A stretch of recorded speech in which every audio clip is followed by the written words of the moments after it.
Hello, everyone. Welcome back. So first of all, I'm going to start with an apology. Last week, I teased that I would probably have an interview video out by now, and it is not out. It is recorded. It is uploaded.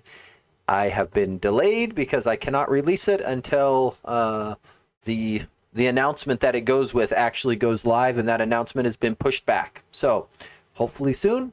I don't know all the details of why the stuff is being delayed, but it has been delayed, and so it is forthcoming. So I promise it's coming. It's unfortunately out of my control as far as when I can actually kick the video live. But once I can, it will be there. It will be ready. It is good. I thoroughly enjoyed it. So tonight was going to go through, there was a message that came through on the Discord regarding the WinUI gallery and a new control that they released around menu items. And the question was, hey, it'd be cool to have this inside my WPF app. Would love to see you go through and implement it.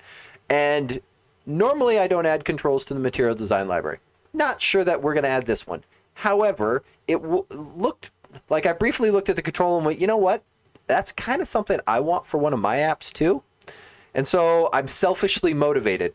And so I think I want this control as well. So we're going to take a stab at building it, and hopefully it'll be exactly what the person posted in Discord about, hey, it'd be cool to watch you try to implement it. It's like, well, we're gonna take a run at it and see where it goes. So just gonna throw that out there.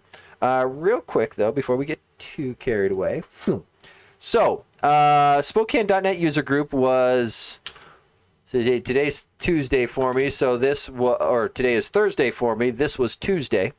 So this is recording the one that we did. Now, I'm going to apologize a little bit. We had some technical difficulties when we did this stream, which was a little disappointing because we were trying to show off some stuff and we could not get our screen shares to work properly. The color scheme just blew up. It took us a couple hours the following day. We did get it sorted, but it was a nightmare to figure out. So the AV is a little crappy, but I think the discussion is well worthwhile.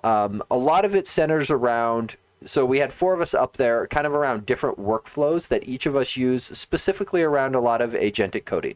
We had Stokes, who was, hey, what can I do with my local system and local models and all of that related stuff?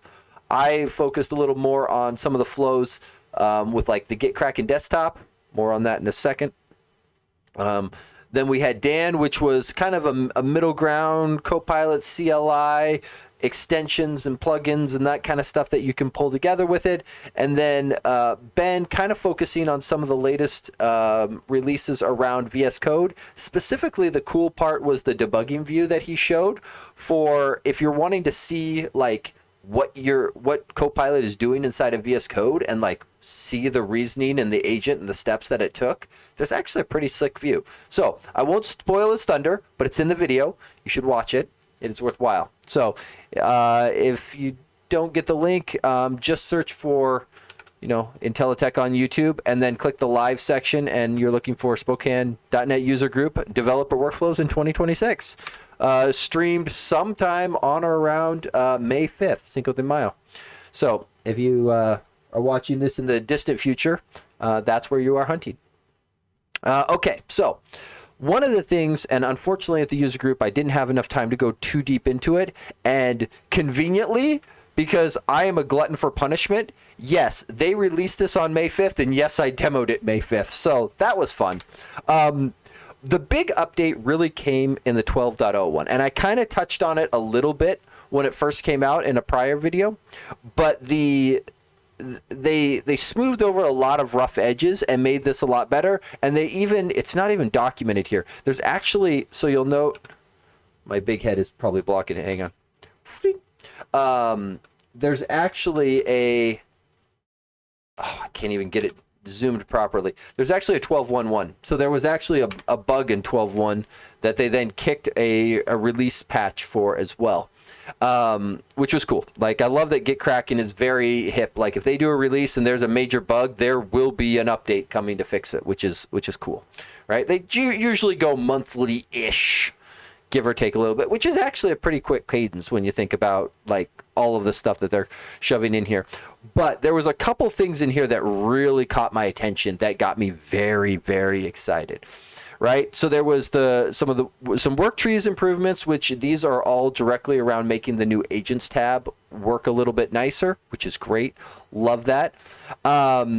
The quickly being able to start up a new agent session directly from an existing work trees context. This was one of the things that had kind of tripped me up. I'm like, oh, if I don't click through in the right flow, I can't do it. And now this, again, it just kind of streamlines the process and makes it feel smoother, which is awesome. If you don't know what I'm talking about, don't worry. I'll show you in a second. This one down here, this is one thing that I absolutely appreciate about GitKraken is despite the fact that there's plenty of other apps where you're kind of frenemies with, there is still a level of effort to be put in there to let developers integrate tools together. Because I feel like a lot of tools recently are going with the vendor lock-in approach, and I do not like that. Because sometimes I want to be able to invoke GitKraken from some other tool and have it open at the correct repository. And before, you had to pass the -- path flag. And there's at least one tool that I have where I don't actually control the arguments that are passed on the command line. I only control the executable, and then it passes the arguments, which admittedly, that tool should fix it to make it better. However, GitKraken then said, you know what, there's no reason that we can't make this easier to be able to open up repositories inside of our app. If you just pass us a repository path as the first argument, which is exactly what my other tool does, this will work, and you don't need the -- path flag.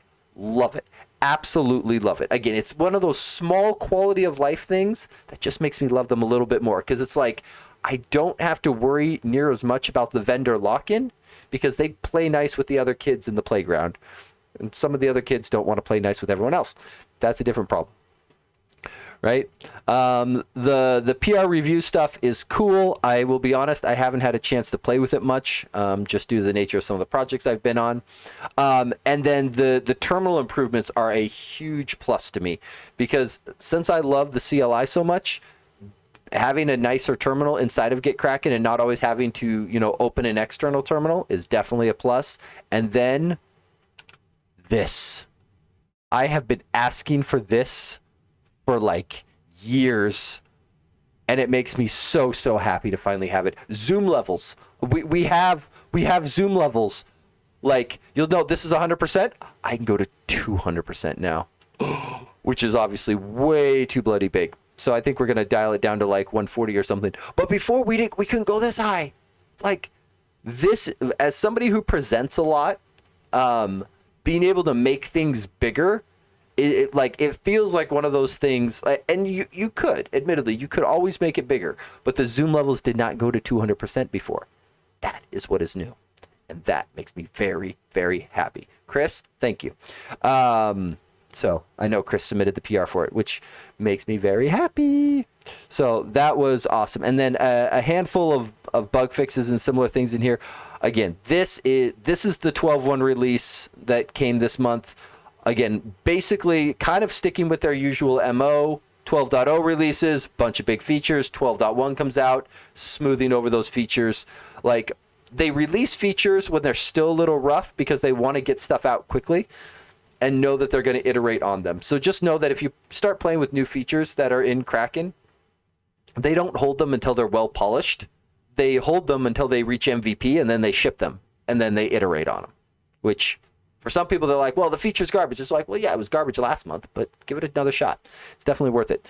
Because, again, all of this stuff of kind of just fixing the problems that came up is mwah, love it, love it, love it, love it, love it. Yeah. So anyway, the stuff that actually came, that's the cool bit, is this whole thing here, is this new agent tab. And this is what I was sort of showing off at the user group, is this whole idea of there are a lot of companies pushing towards kind of these agent orchestrator style applications now, right? We see this in Claude, we see this in Codex, the new Visual Studio Code Agents app that they released a couple weeks ago is all kind of built around this same premise of, I've got these agents, I kind of want to be able to spin sessions with these agents.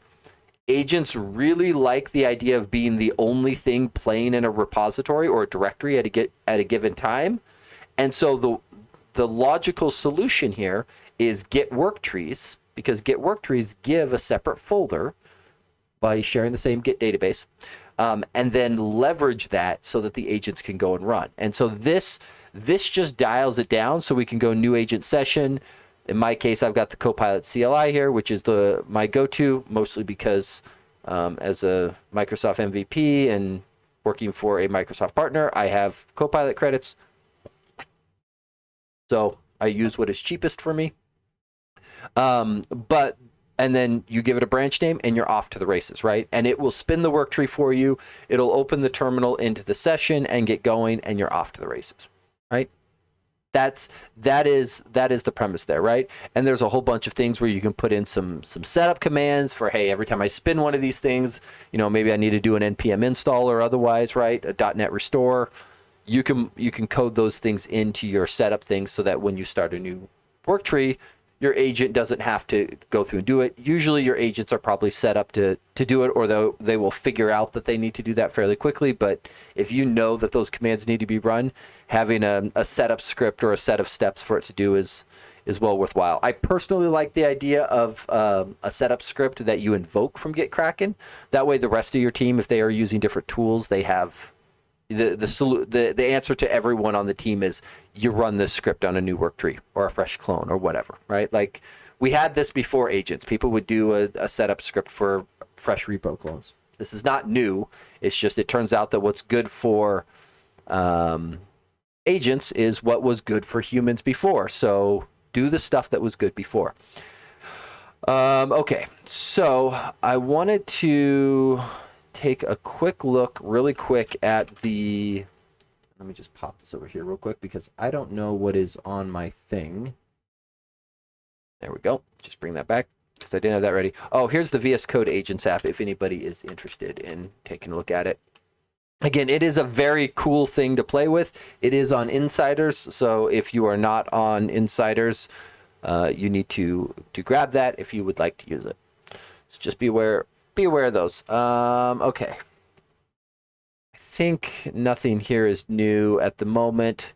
So we're gonna go take a run at this other thing. Okay, so the thing that was asked for, and let me see if I can pull it up, is I got a message in Discord, and I'm always happy to do this kind of thing for people who do this.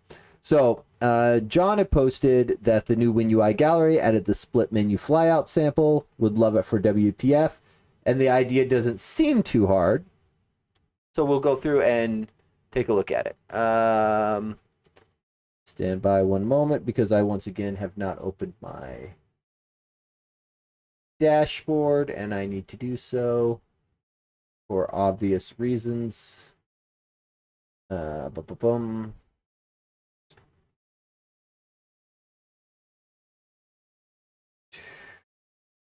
Let's see here. And boom.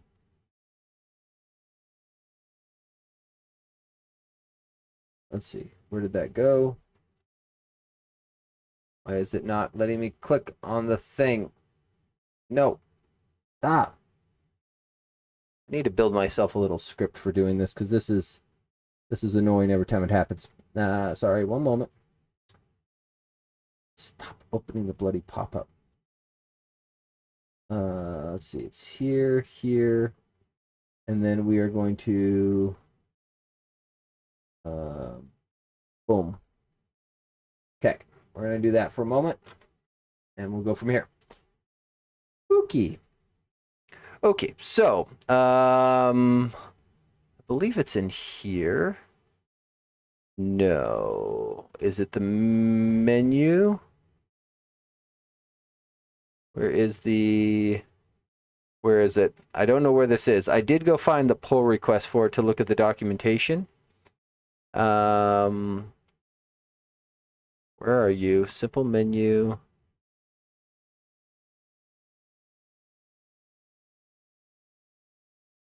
Keyboard accelerators, simple menu. None of those are what I'm looking for.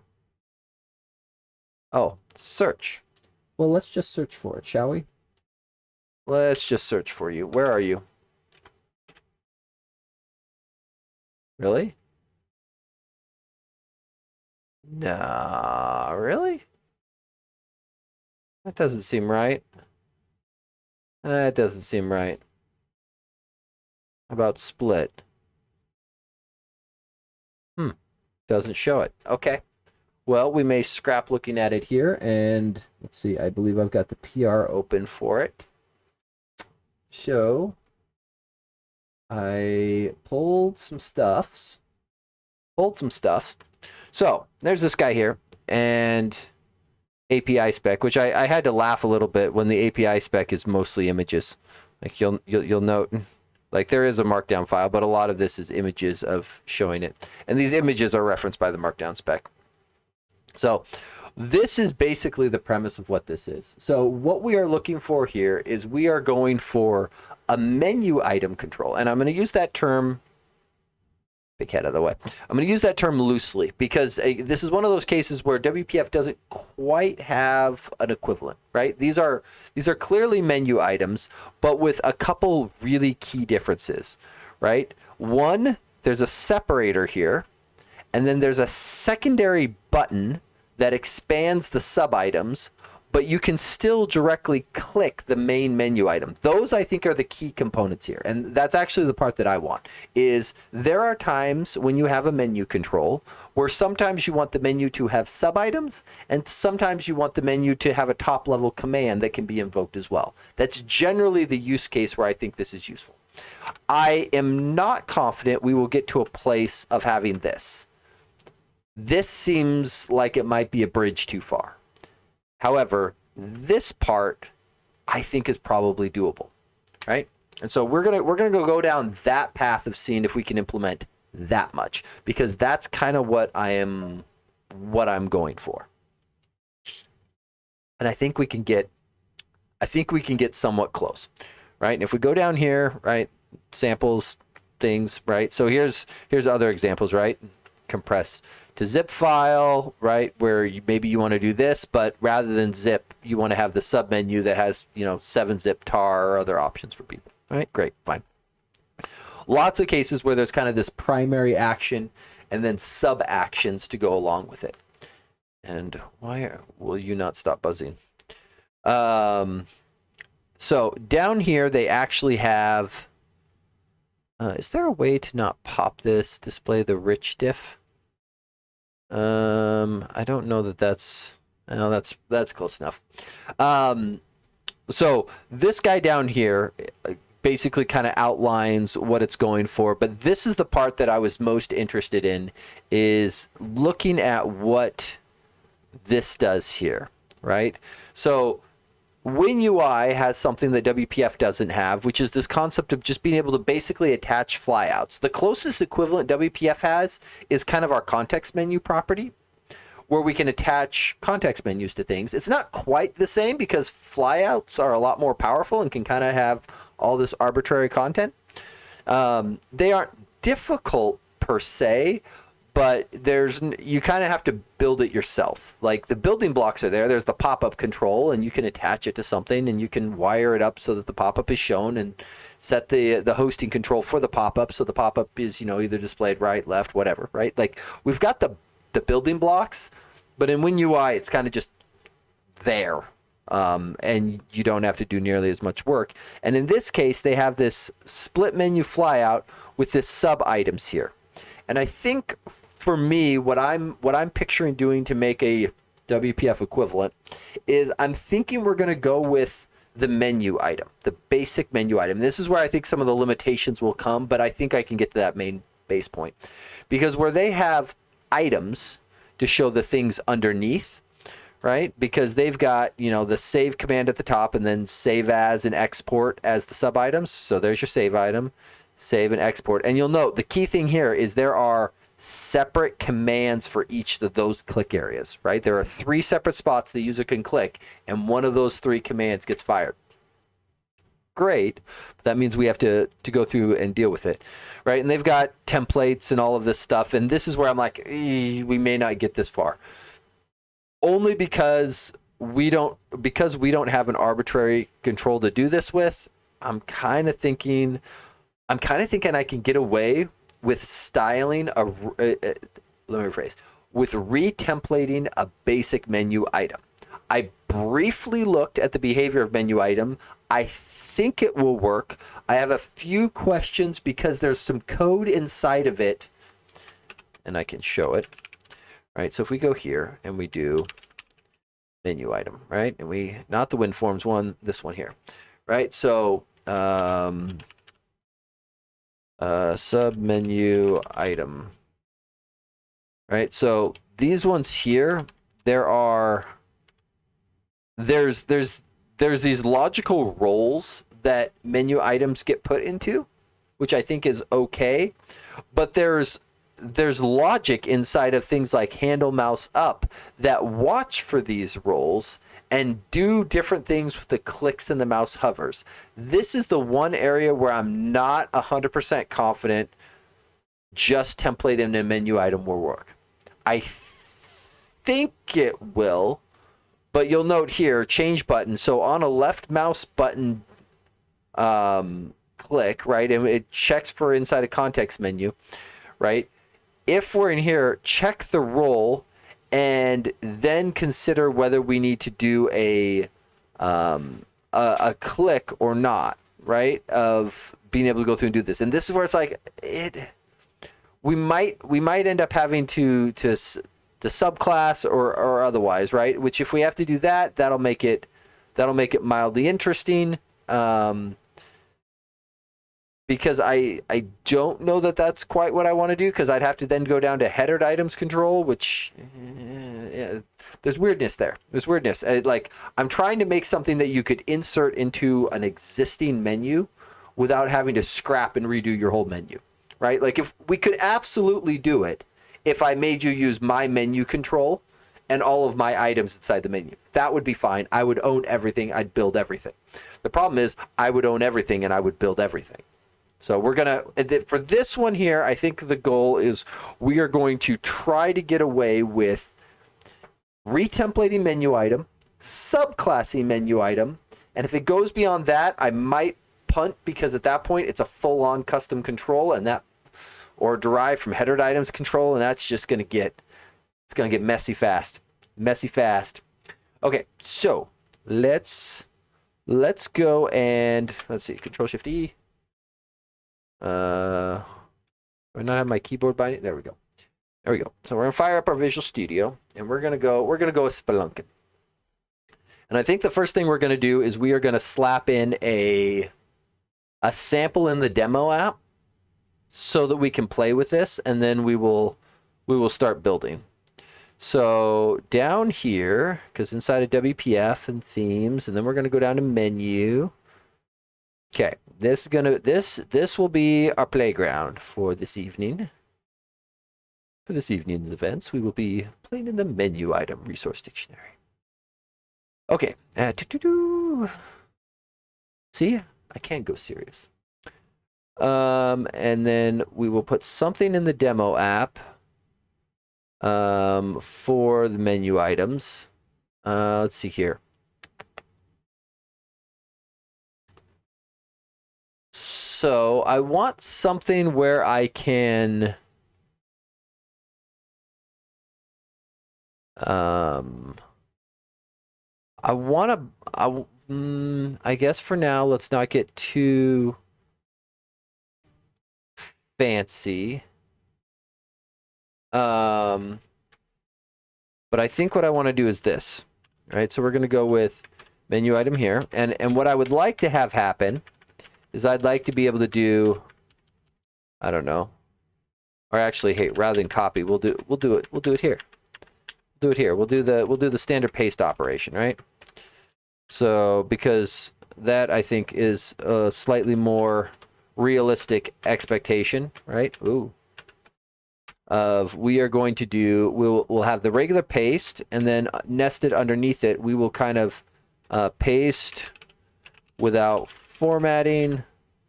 What are the options in here, right? What is it? Is it Office that has the fancy paste options? Yeah, we'll do keep text only. About keep text only. Sorry, I've got Oh, this is the command.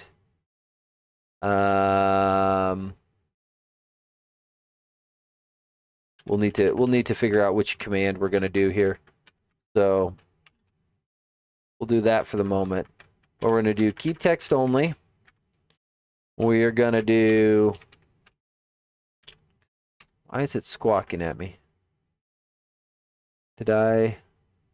There we go. I just didn't have it closed. Okay, so we'll do keep text only. How about just blatantly going to rip off Office. Merge formatting, because I mean we don't have to actually implement these, which makes it really easy. Let's see, what was the last one up here? Merge formatting, keep source formatting. We'll do this, and then we'll do... All right, now we'll have something to look at. Keep source formatting. There we go. Something like that. And then we'll go look at what this is. And I'm thinking what we can do is we can have a menu item style that is, I don't know, the split menu item style or something to that nature. And with that style, we can then do a custom template that I think gets us... Oh, I am pointed at the wrong one. Chris, welcome in. Hopefully you had a wonderful stream. Thank you for the raid. Welcome, everyone. You missed it earlier, Chris. I was giving you high praise. Was discussing some of the Git cracking goodness, and I can't get over how happy I am. Irrationally happy about this. It makes me irrationally happy. So the new Zoom feature, I know it's the little things that make me happy, but it was good. So absolutely loved it. So yeah, so there is that. But thank you, everyone. Welcome in. For people who are interested, I am Kevin. We tend to do a lot of .NET, WPF related stuff on this stream. My go-to jam for open source development is this material design project. So Google's material design, Windows desktop apps in WPF. Yes, that same WPF that's been around for 2 decades. That's the same one we're talking about. I love it very much and enjoy it. So today we are attempting to port a WinUI control that they just released into something that works in the WPF library. So the split menu item is the name of the game of what we're going to shoot to implement. We're going to try. For people wondering what it looks like, it looks something like this. All right, so you got a menu item that has a command that the user can click, but it also then has a secondary button that opens up the child items so that there's 4 controls, which is different than the default WPF menu, which is the same menu item that you're familiar with since Windows 98. So this is the fancy one. And so we were going to see if we could actually add this control into the library so that other people could use it, or at least get close. I don't think we'll get complete feature parity because I don't think I'm going to try to jump off the deep end and go with something like this. This is a complete retemplating and a brand new control. And I think this is probably a bridge too far, but the use case here of being able to have these kind of things, I think is very strong. And so I wanted to get something of that nature that people could leverage. So that's the game plan. We're going to see how it goes. And we are going to flip here and just make sure we've got a working demo to work from. So we plugged in the default menu item, and now we will see where we land. All right, so it should be here. Oh, is the paste disabled? Oh, it is, because there's probably nothing on the clipboard. Oh, it doesn't have a command handler, does it? Oh, this is so dumb. Okay, so here's the solution. You just get rid of the command. Can't disable if it doesn't have a command bound to it. There we go. Problem solved. Hey, look, there's the paste option. So there's what we currently have. which is not quite what we want, right? We want to be able to click on this paste and have it be split from this button here, and a little separator and all that jazz. So that's what we're going for. That is what we're going for. So let's go in here, and we're going to take a brief gander, because I think this material design menu item is the starting point, because menu base isn't it, context menu isn't it. These are all just the stuff for spelling, and I can't spell, so I don't care. So this guy here is going to be my Huckleberry, I think.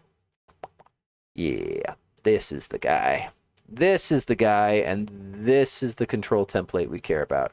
So, hardest part in all of this, what are we going to name it?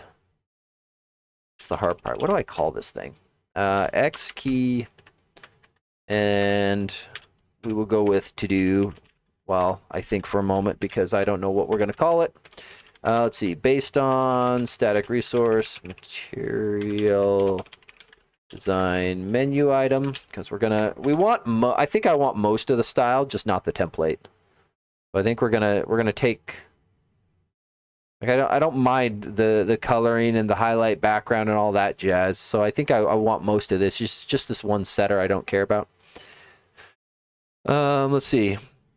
And then, you need a target type, otherwise you don't worky. So that's fine. Menu item. So we will build that guy in there, and then about material design, and then I think I'm gonna maybe just poach the name from WinUI. Like that. Naming's hard. I think split menu item is probably the closest thing. We'll do that. Split menu item. All right, that seems reasonable. Okay, and then we want a different template. So setter, property, let's see. No, template is right.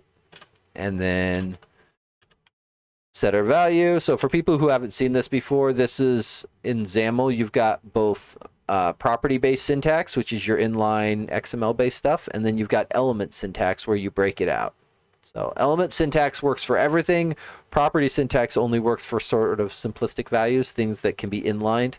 It's kind of like in C#, whether you can inline a method or not. You can always do the big long syntax with curly braces.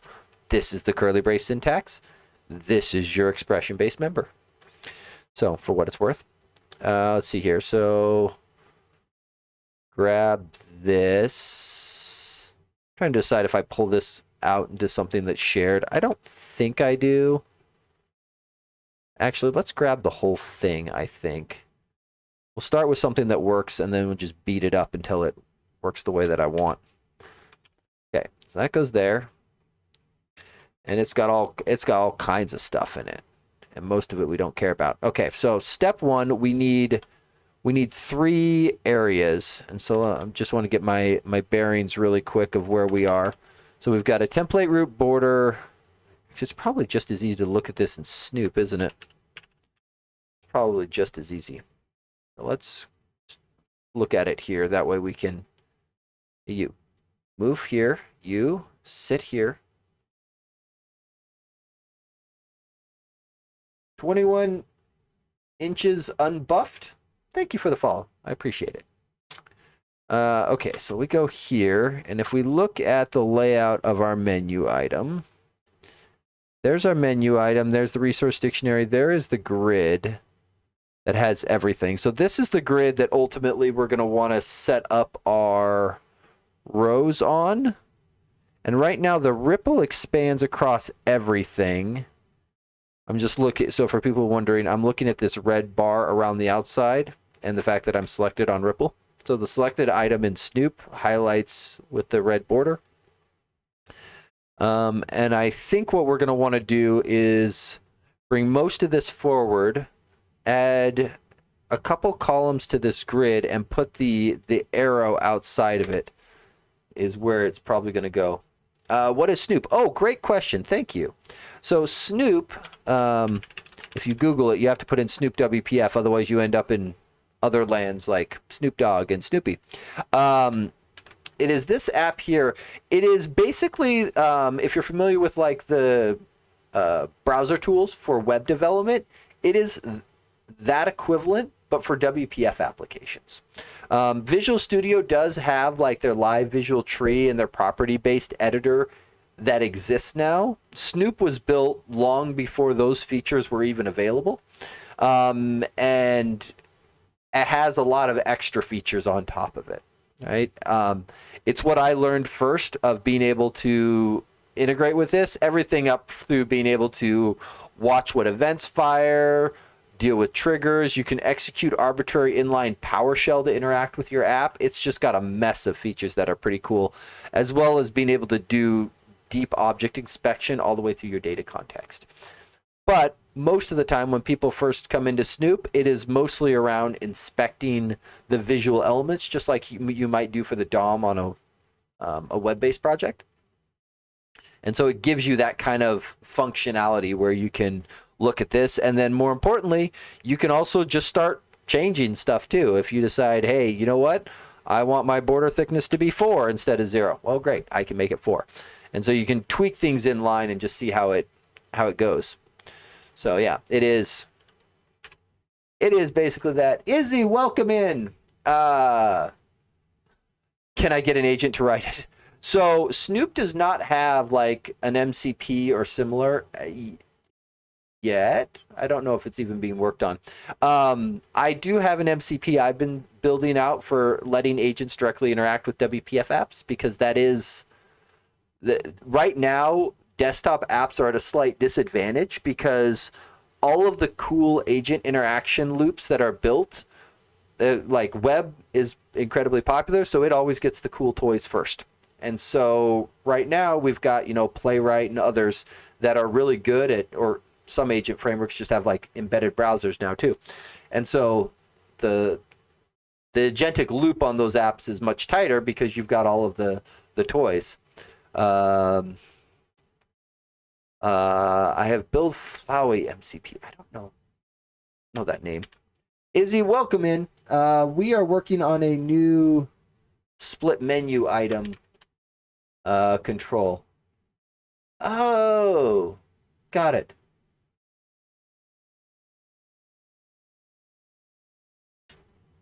Oh, interesting. I'm gonna have to take a look. Icarus, thank you. I have not seen this one before. I've seen it mentioned before, and I might have to take a closer look at it.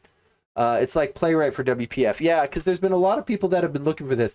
I'll be curious to take a look at it to see how it works. My one fear is I've seen a lot of people write, and so this line here is what gives me pause. So when I see UI automation libraries, and I'll be curious, the line, but also provides native object in case someone has special needs not yet covered. And so the problem that I have in a lot of cases is the automation APIs in Windows are crap. And they are great if what you want to do is simulate a user. They are bad if what you want to do is do tests or inspect. Right? They are not good enough to give you that information. So for example, like all of this Snoop information, trying to pull the border thickness of something through the accessibility APIs or the border color or the background brush, like those just aren't exposed, which is what is like, yeah. I'll share one more thing too while I'm at it. So for this library, I actually built my own UI testing framework. Specifically, like, just to be clear, this is a testing framework that I built for the material design library. A few other people have had success in using it, but to be clear, I have not necessarily built this as a general purpose thing. I have built it for people building WPF theming libraries, which is like, I think there's 3. like, open source at least. There's plenty of commercial ones.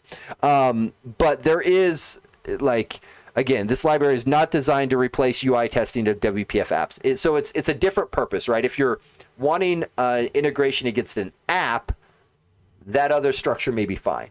If you're wanting to test controls, styles, and themes, that's the limiting factor in a lot of cases. Yeah.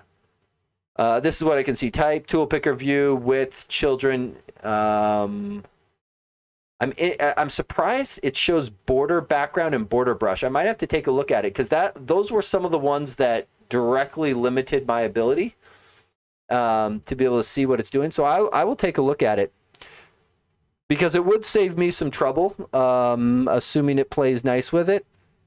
To see where it goes. Oh, UAI 3. Oh. Interesting. Yeah, so I may take a look at it. It is one of those areas where it is this I used as a base for the MCP. Yeah, see, this is I think where I came across this name before because I saw Hanselman at one point. I think it started off as a conversation going back and forth on X. Where I think Hanselman did something of, like, people were complaining that there was no MCP out there for this, and he threw it together in a weekend or something, and got something working. Not necessarily great, but was like, hey, here's proof of concept. We're off to the races. But yeah, I could certainly see something of this, like this type of tooling is what needs to catch up for Windows desktop development to be on par with web development, because the tooling has not reached the same level. Like, it's catching up, but because there are far fewer desktop developers than there are web developers, it's kind of a game of numbers of how quickly people can catch up to it. And I've actually contemplated, I've had 2 or 3 requests now for people like, hey, do you have a skill for your material design library? It's like, no, only because Context 7 kind of does everything I need it to by ripping the docs off. So, Every time somebody asks for it, my response has been, well, what exactly are you wanting to see or get it to do? And usually I get ghosted at that point. It's like, it's an interesting idea, but without, like, people don't want to just pollute their skills unless they're actually providing value. Okay, so let's go back to our template here. So it's this grid up here that we're going to want to play with. So let's go with grid column definitions. We're going to do one column definition that's going to just fill most of the space. We are going to do a column definition with a width of auto because we're going to put a little separator in it. And then we are going to do another column definition with a width of auto that is going to contain our little chevron arrow button. Is the game plan on that. And then I wanted to look, where is this chevron button located? So it's, because I'm looking, so the key thing here, there's the menu item down there. And I see icon wrapper and glyph wrapper. One of those is going to be my icon. That's the paste icon. So that the icon wrapper is the one on the left. And I assume glyph wrapper is going to be the one on the right. Where are you? Come on. Show me. Expand, darn it. Are you it? No. Is it really further over? Where are you?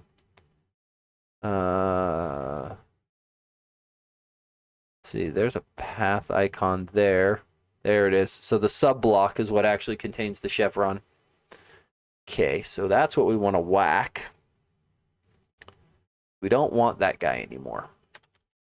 We want most of this. There is also probably a question about things like padding on this kind of control, of where would we want, like, if you set the padding, do you expect it on the entire control or only on part of it?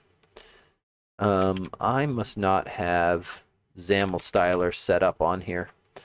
New machine, probably didn't install all the extensions.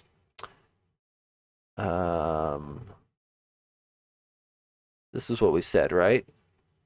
No, glyph wrapper was not it. No, sub block is what we're looking for. Where are you? Further down, I'm guessing. Sub block. You are the obnoxious guy. So we want to get rid of you. or at least it's interesting. This is called subblock, and all it contains is a path. Bet you we could. Boy, it feels like I could obsolete this. Feels like I could obsolete this, but that's one of the performance improvements in WPF is it's really easy to get these deeply nested structures, and when you can delete elements, your app just goes faster. Actually, I guess we actually do want it back where it was, but we want it moved into the other grid. Wait, why is this? Wait a minute. You're telling me this thing already had a grid column set on it despite the fact that it's not in a... Yep. Why does this thing have a grid column if it's not in a grid with columns? Oh, because it's nested inside this grid, which does have columns. Ah, so I have actually changed it by pulling it up a level. Because this is not the grid. Okay. Got it. There are two grids. Got it. So I've actually pulled it up a level, up and out, because there's this grid here, but I created mine higher up, and I think higher up is actually where I want it. I think that is correct. I'm just trying to collapse some of these so I can get my bearings.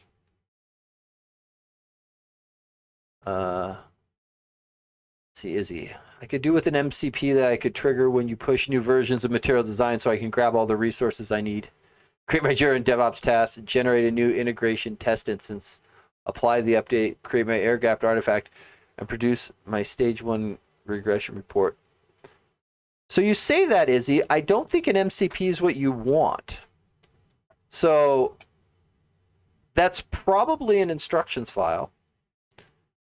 However, it's probably an instructions file with various skills that are on there. So for example, in my day job, I'm working on a repository right now that's hosted in Azure DevOps, and we've put in a skill for creating tickets inside of there, because we've got templates, and there's certain extra bits like for example, when we file a bug, one of the required fields on our bug is version, right? Of which version of the app was it found in. Great, fine, whatever.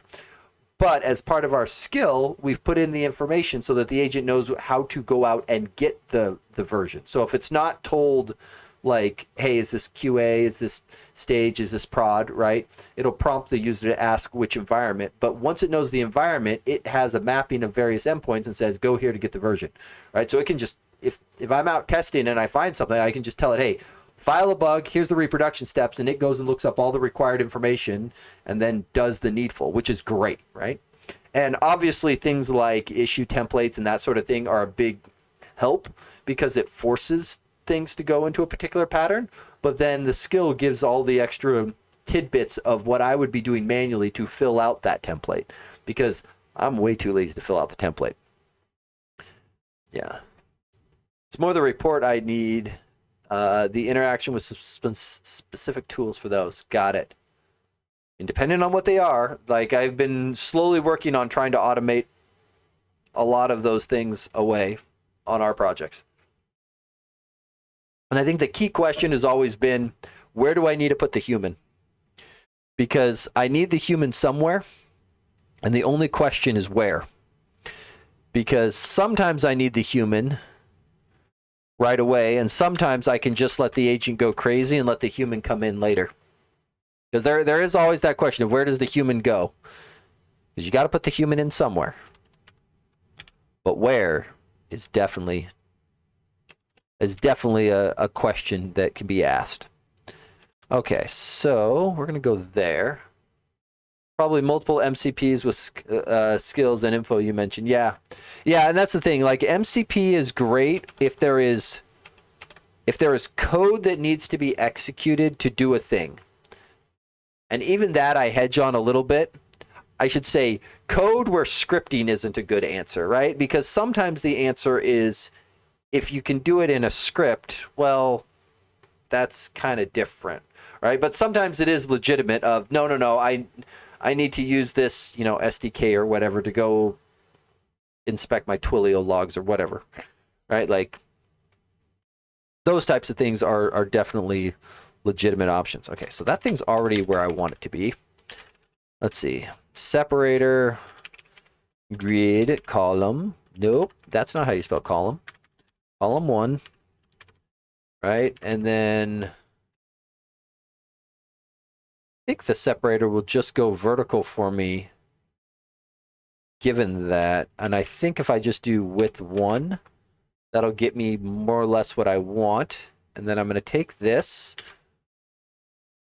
go to my demo, and my expectation is that I can just do this when we're done. And that's all it takes for somebody to get the cool thing. Let's see, I've got an agent directive MD file with a list of cardinal rules. If they are violated, the agent should abruptly terminate. Main context will reverse what was done. Yeah, and again, depending on the flow, that could be perfectly fine. I think that's the thing that is, I've seen AI actually change the most is before we used to focus so much on generic solutions that could be easily repurposed because the cost of building them was high. And if the cost of building them isn't high, it's much easier for people to have tailor-made solutions, right? Of, I want this thing to do me, right? Like I've got one I've been slowly building up for filling out my timesheet at work because my opinion is the purpose of AI is to automate away all the parts of my job that I hate. And I hate timesheets.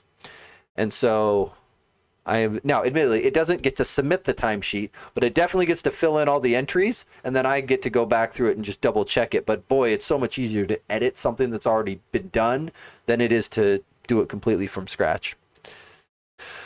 Well, that didn't work, but I'm guessing the hot reload is biting me. So we're going to relaunch here because I don't think a brand new style gets picked up by hot reload.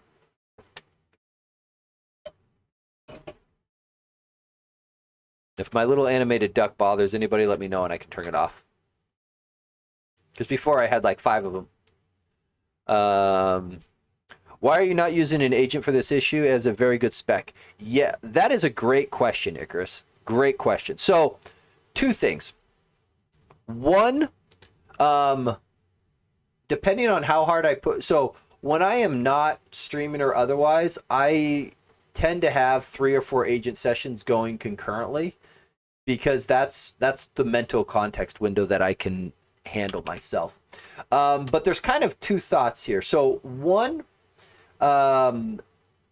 even though there's a decent spec for this, I thought about letting an agent do a run at this first and then let me go through and change it up. Because I'm not opposed to AI doing work. And in a lot of cases, I use it as a first run approach. Because more often than not, it can get me an 80% solution, and then I can just clean some stuff up afterwards, which is not a bad thing in a lot of cases. However, I'm gonna pull this up here, and this is I don't know, just here. Put the link in chat, boom, and then I'll bring it over. So this is I guess a set of guidelines I've been slowly putting together for me, and the biggest one for me is this: I tend to avoid AI when learning a desired outcome. And I use the word avoid intentionally here because AI can be a learning aid. Like it can absolutely help learning. It is great because, especially in programming where it's like, what does that string of symbols mean? Like that's hard to Google. That's not a simple thing. And AI is great at doing that explanation, right? So I use the word avoid, not don't use AI when learning is desired, because sometimes it can be useful. And so I tend to go through, and if there is learning to be had, I don't default to AI first, right? If there's no learning to be had, I'll just kick an agent and send it, right? And so that's kind of the biggest rule that I've had recently is if there is desired learning either for myself or showing people, and in this case, this particular problem, was a request from somebody on my Discord wanting to kind of see the process of building this. So yeah, the AI would have probably gotten this done a lot quicker and gotten us there faster. But I think then some of that learning gets skipped, and and that's the type of thing where I do worry that people need to have a certain amount of knowledge to be able to know when the AI is gaslighting you. And so without that extra learning somewhere, it feels like there's a big risk potential. But again, like if I'm at work and I just need to rip through some stuff and it's like I've done this once before, there's no learning to be at, yeah, send the agent, fire in the hole. I could care less, right? Let's do it, right? If I'm not trying to learn something, 100% agent all the way. Especially like you said, when there's a good spec and that sort of thing, yes. So completely understood. It would probably eat this for breakfast in a lot of cases and do a fairly good job, but then I would give up the opportunity of being able to learn this. And for me right now, understanding how this would go together and what the limitations are kind of a thing that I want. And for the original poster on the Discord, seeing the process of building it. So yeah. But yes, yeah, generally pop the agent, though I will say if I get my own choice, I'm definitely going Copilot CLI. And yes, Izzy, Copilot CLI and often with YOLO turned on. However, YOLO turned on in cases where I've got external fences to make sure that it doesn't, shoot myself. Like, you don't log into prod and then YOLO. Like, that's just dumb. Right? But if it's like, hey, I've got a repository I'm working on, and yes, there's got good protection rules and pipelines and all the policy enforcements, yeah, YOLO. Like, the agent can't do anything worse than I could do, and I don't have permission to mess things up, so send it, right? Like, yeah. But, if you're logged into prod and you've got the agent pointed there, it's like, yes, that's just limited permissions, right? we are read only here. We are not playing around. So, which is the nice part, because there is absolutely times where, like, that's how people end up on the news, is where they've given the agent too much liberty without enough oversight, and it's like you just gotta make sure you YOLO within the right context. Okay, so this is one of the things that scared me, is the fact that when I hovered here, it automatically expanded. It's one of the things that gives me a bit of pause that I'm going to get bit by the base menu behavior, because if that is legitimately going to fire every time,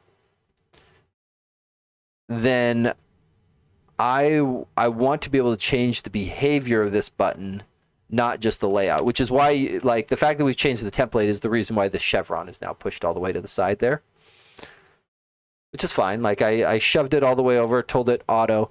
I'm actually, so this little dot that I don't know if people can actually see right here, I think that is my separator. Production needs a good cheap engineer. Missed you, Izzy.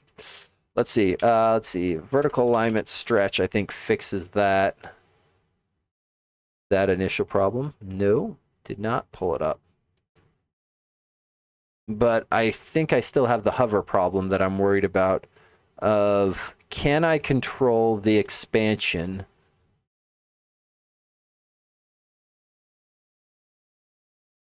Can I control the expansion on hover? So let's take a little gander down onto here and see if that is actually a thing we have control over. Because if it's not, we might be in the subclassing use case very quickly that I was kind of hoping to avoid. Let's see, handle, mouse down, mouse over, that's not it. We are looking for, is mouse really, okay, I have to look. I just, sometimes when you find code that was written decades ago, you find some just glorious bits. So is mouse over sibling, and so that's the only use case of it. Okay, so where are you used? Set timer to close hierarchy. Mouse leave in menu item. Oh, see, this is what I was worried about, is there was going to be... This means there's almost assuredly a mouse enter. Yeah. Okay, so...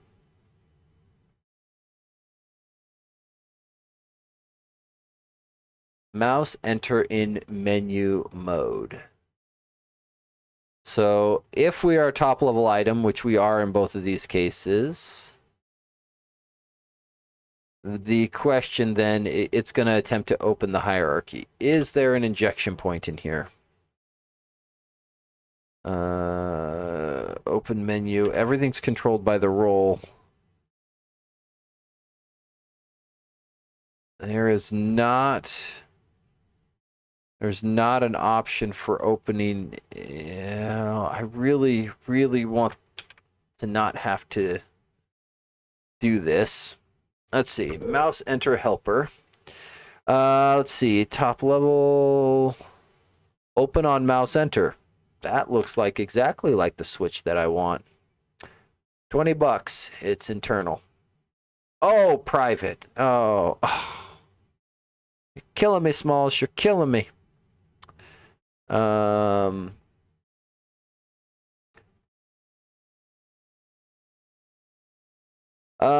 No, good question, Victor. So the big thing that I'm wanting, because I don't think I can get complete feature parity, but the idea is to have, like in this use case here, 4 separate commands, right?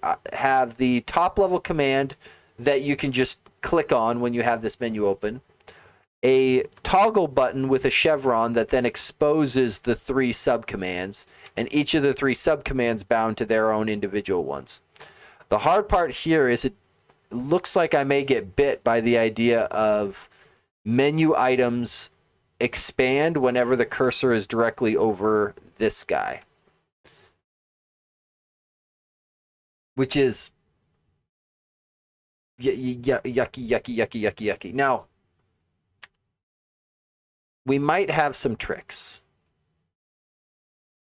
I'm just worried of what those tricks are going to be, because these all appear to be, because let's see, on mouse enter. Okay. So the only 2 use cases of this are override on mouse enter and mouse move. Okay.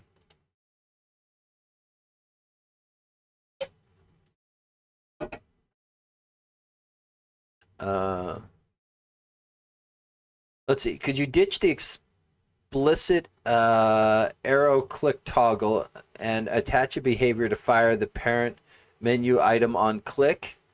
So yes, but I think that's the maybe I'll go back. So the issue is when I just bring my mouse down to paste, without me clicking or going for my side guy over here, it immediately opens my sub items. And the default behavior is that it doesn't open the submenu unless the user goes to the chevron. Everything on the left side of the very, very invisible splitter right here is just a clickable menu item like copy is up here. And only when you go to the chevron do you get the side one. So I don't know that I could, unless you're saying ditch the explicit arrow click toggle, click only menu item. Yeah, it's going to end up, Icarus, I think it's going to end up somewhere in that vicinity. I think I'm going to have to subclass this, because the injection points here of, I don't want this to fire, I think, at all. And I can prevent this from firing by subclassing menu item. These are virtual, this is virtual, which means I can override both of these and just not call base. That is a thing I can do. Hey, JC, welcome in. Oh, I just meant an attached behavior to regular menu item stuff. Oh, yeah, I think a subclass, I might like it easier. I don't know. I could be wrong there. No template stuff. Yeah, I'm still tempted to go subclassing route. I think. Again, this part of this was an experiment to see if we could make this guy go. While I have it, let's get that separator figured out because I can never remember the right incantation on the vertical operations. So if I go here, was I right that it's the separator? Yep. So actual width, actual height. Oh, so you actually do have height. I was expecting you to, but the border inside of it doesn't. So the separator style that it's using isn't getting that to set properly.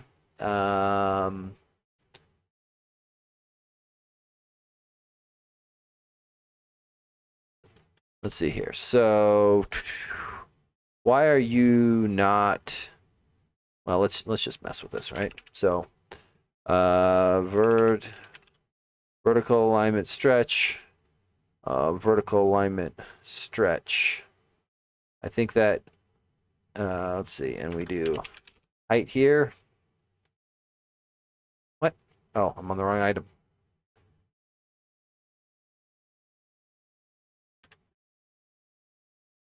That didn't change it. Because I can certainly just change the border directly here, but the there is a horizontal alignment left. That goes there. Why is the... Is this? Oh. Oh, they changed it. Oh. I didn't realize that. I didn't... So new button in latest version of Snoop. They don't default to regex on anymore. Ew, good to know. Good to know. Let's see. Horizontal alignment. Vertical alignment. Why is this not... Why are you not stretching?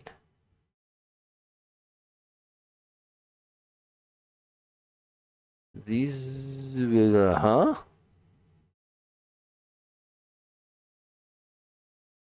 Okay.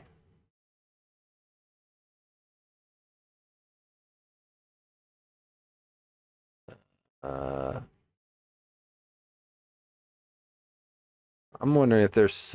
The weird part is the style isn't even mine, so it's I can't even be blamed for it. And that might be the problem, is it's grabbing the default. Nope, I can't type. Let's try that again. Style. Static resource, material, design, separator. Do that. And reload. And then play nice with the other children now. Oh, that's the wrong one.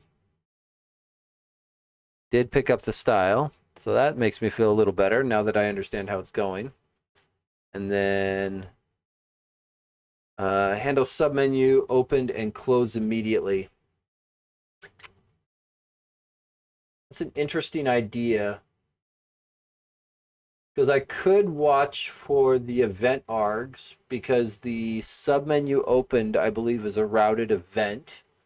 The routed event args do have source and original source. The handler would then have to somewhat make an assumption on the template, or we'd have to put a flag on the item in the template so that when we looked at that original source, we could tell whether it was coming from inside, because coming from the cursor being over the chevron, or the cursor coming from over the actual menu itself. So that is an interesting idea.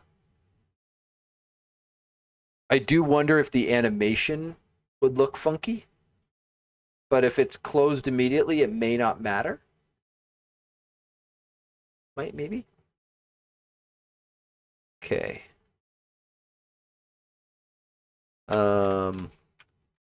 Okay, this might be a part for an agent. Hey, Copilot.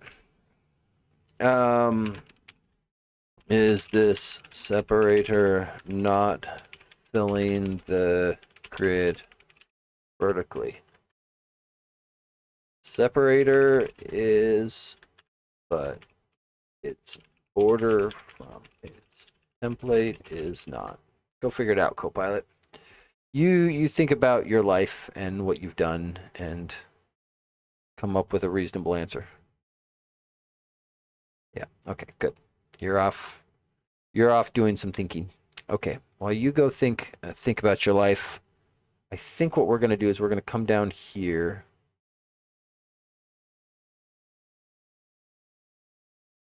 Yeah, I still like the idea of the drive control to start. So let's call this thing something of the nature. I guess split menu item is probably fair. That's what we named the style based on. So that's probably okay. So let's see here. Menu item, and then public, and then file scope all the namespaces, clean up the usings, and we go. So then we're going to start with override mouse move, I think is what the first one was that we saw. Right on mouse move and on mouse enter. The other one, override on mouse enter. There. Okay. So now, what would I change to make that thing go down there? Now we just need to conditional this guy to know whether we should do this. Well, in this case, I don't want to necessarily suppress the event as much as just not call this. Because if I do the preview events, that grabs the event on its way down to the element. And if I cancel it, it means that I am suppressing everything from inside of it. And because I am a control template, the consumer of my library may put templated items inside of my control, and I want them to still receive the event in case they care about it. What I don't want to happen is I just want to block this default behavior here. Because what I'm thinking is all I need to know is, well, one, let's just do this. So if I just do that, let's confirm assumption one. Assumption one. If I do this, I can prevent the sub items from opening when I hover my mouse. That's assumption one. Let's just confirm first assumption, and then I think what we can do is we can actually do this guy. I want this guy. Because I can never remember the full syntax for it without looking it up, because it's annoying. I want this, and I want this to override the default style key. Maybe be preview event handler for menu item without subclass. Yeah. Well, but I think let's test this first, because this will tell me that whether hijacking the event and preventing it going through is actually a complete solution or not. Because if this doesn't work, it doesn't matter if I cancel the event, because I'm literally just not passing anything. So it will not go anywhere. We can come over here then, and we will do a... Come on, where's my... You are not playing nice with the other children. Let me collapse. Let's see. Sets height to 1. I added height to auto. Oh, is that the problem? Okay, thank you, Copilot. I don't think the content alignment is relevant, but I think the height alignment almost assuredly is. That is very likely to be the problem. So we'll let that guy go. Thank you, Copilot. You've been very helpful. Go away.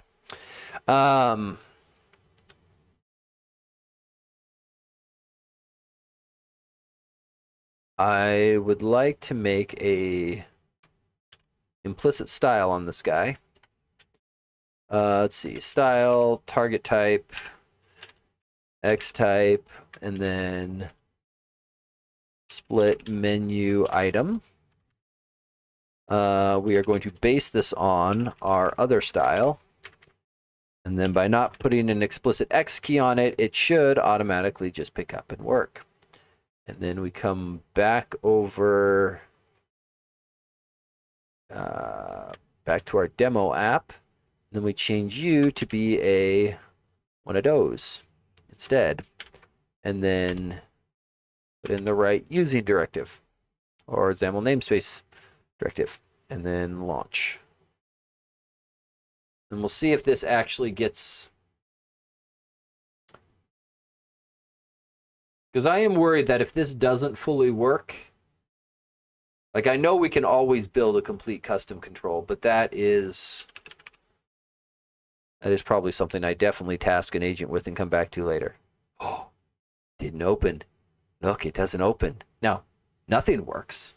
That's a different problem. But it doesn't open. That's kind of perfect. It also does highlight one thing that maybe I need to be cautious of, is that by hijacking these events and not calling base, my Ripple doesn't get any notification either, so I'm not getting the highlighting, which is something that I would want and expect. But that does give me hope that we can hijack the events and then just not let them open. That is a good outcome. So we can prevent that there.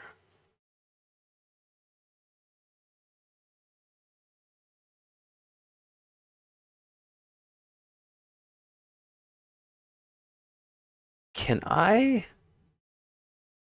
get bool field? What is this doing exactly?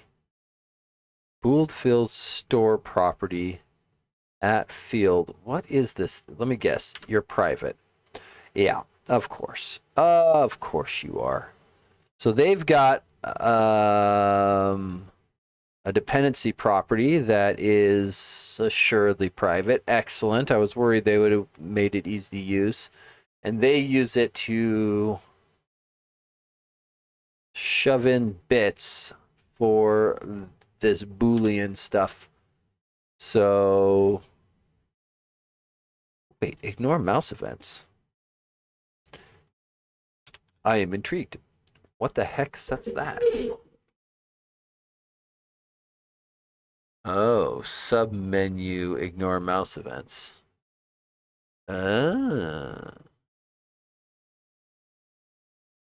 Set bool field to true, and then dispatcher begin invoke. So the begin invoke puts a message on the message pump such that the next time the message pump comes around, this thing is... So effectively, they're setting it to true immediately and then queuing up a false to come back through later. Not too unlike the set timeout that like web developers might do in JavaScript. But it is also... It is also an injection point here because they leverage this same attached property on their items control. Oh. Interesting. Interesting.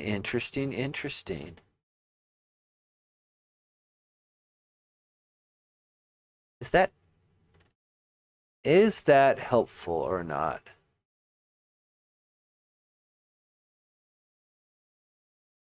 Okay, so let's go down a slightly different path, really quick. Just hypothetical. All right, so we're gonna. I'm curious to try something here. If I go down this path and take control of the headered item, I'd need to re-implement icon. I'm just curious how many things fail if I jump in and redo this as a headered item control. Because I'm starting to think that I might end up fighting with... It's just the icon property. Oh, interesting. Is it really? Is that it? Is that all I'm using? That, okay, if it's just the icon property, I could re-implement the icon. That would be trivial. Let's see. Let's see. Because we've got this thing templated, this should basically do the same thing, or it will throw a menu item. Target type does not okay. Yeah, because I changed that. So I want to change my target type up on this guy to be, yeah, thanks, Copilot. Yep. Yeah, thank you. Don't halfway do it. Make sure you do all of it. In this case, this should actually be WPF, right? Yeah. Because inside the library, it's WPF. External to the library, it's material design. That's just the convention that the XAML namespaces have had since before I took over the library. So we propagate the existing pattern.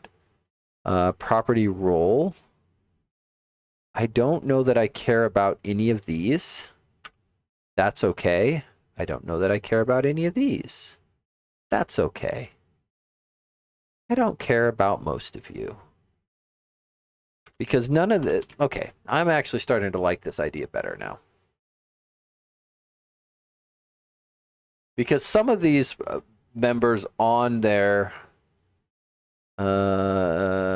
where's the icon? I know you brought me here. Template binding icon. So we're going to do... Just cut it. I can't do a comment in the middle of attributes is the problem. But I'm going to leave myself a note here to do icon. Because there are items on the menu item that don't make sense to be used. Put gesture property. Got it. So that doesn't exist either. That would be something else that would need to be done because that will break accessibility if we don't. This is one of those areas where I'm very tempted to go custom control and I really don't want to. For anybody who wants an adventure on complete custom controls, you can look at my virtualized tree view control. I think there's like 6 YouTube videos. Buckle up because it's like 15 hours and I only did... Like there's some work that got done off stream because there was a lot that went into that. Just all the little, like, custom controls are great because if you only need like, I don't know, a 60% solution, you can knock out the first 60% so quick. And then you start finding all the edge cases. And for somebody building an app, you don't need to get it perfect, right? But if you're building a library for others to consume, the general rule is anything you don't support, someone's going to try to use that thing in the way you decided not to support. It will happen. It happens every single time to me. Cannot bind because there's no property named icon on type split menu item. Agreed. I just thought we had fixed it all. Am I blind or stupid? Those are not necessarily exclusive. Template line 277. Okay. What did I do on line 277? That is not helpful. Yeah. So let's just hunt icon. I know you're gonna be all kinds of... Stop being pissy. Where are you? Okay. Oh, content source. That'll do it. Okay, let's try this one more time. That is one of the things about WPF as well, is when it was built, it was highly reflection based. which is why modern like WinUI really favors things like Xbind and otherwise, because it can do compile time bindings rather than reflection and runtime bindings. So people who say WPF is slow are not necessarily wrong. Let's see. It can only base a style on a target type. Oh, did I not? I got my implicit style wrong too, didn't I? There. There. Oh, because this is not possible.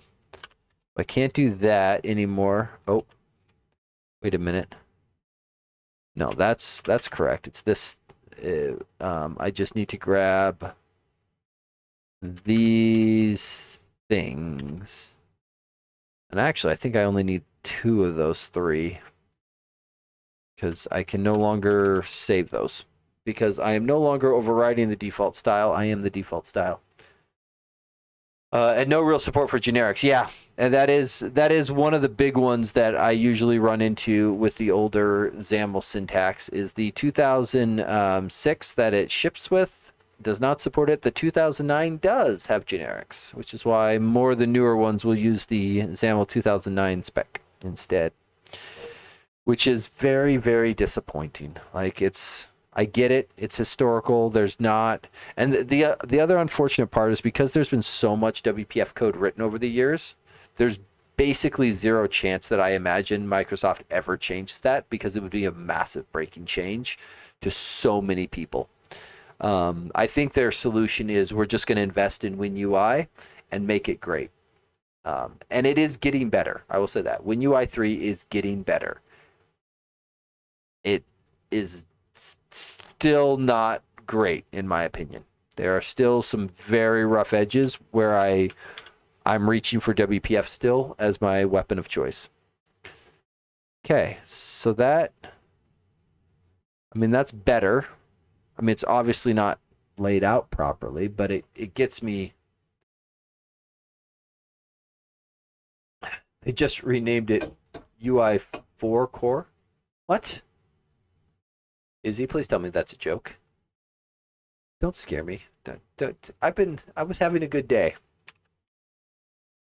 Now I have to look because I.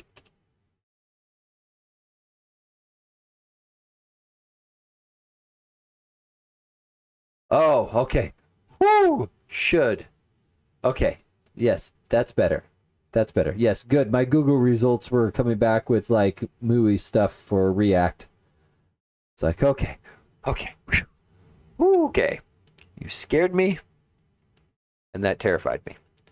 Okay, so this is the end goal of what this should look like. This is what it currently does look like.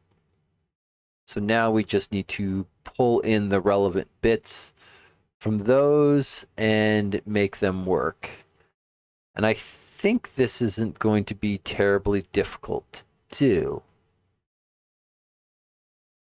I don't think. But, what do I know? Okay. So let's just start with the toggle button for the sub items. Because I think that is silly autocorrect again. Oh, I believe me. I get you. I think what I want to do here is I think just straight button. I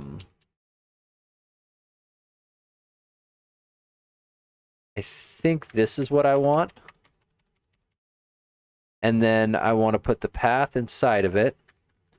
And then before it was firing. So I think the other one, the prior one was firing with a trigger based upon whether there were sub items or not, I believe. But we will confirm that. So let's see, roll, subblock, visibility, visible. So, it was firing based on roll, and roll was changing based upon whether it had sub items or not. Because the role changes based upon where it exists in the menu tree. So I think what we do, because this guy should have, I think we can just give it a Dependency property. What is the auto one for this?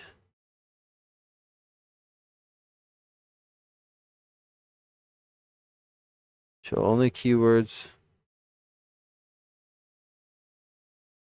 Oh, prop DP. That's what we are. That's what we're going for. There we go.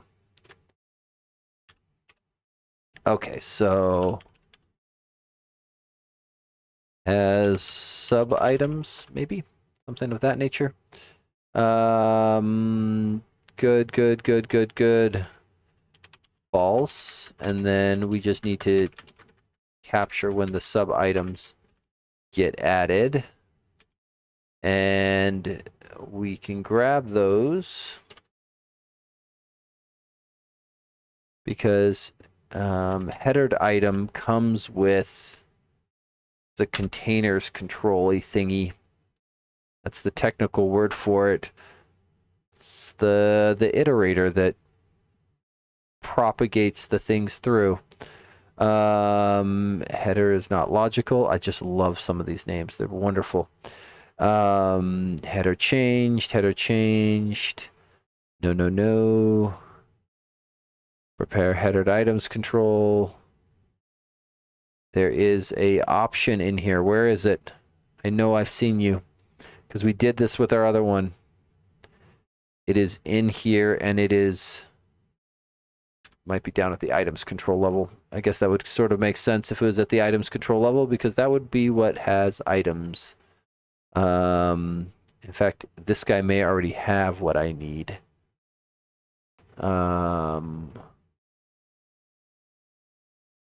Alteration count. Where is the... Because it probably has items. Look at that. Boom. So we can just go, and we don't even need this. We can just do has items as our trigger, and we will fire on that. So button visibility collapsed. Let's see. Roles triggers. I don't know why we have comments there.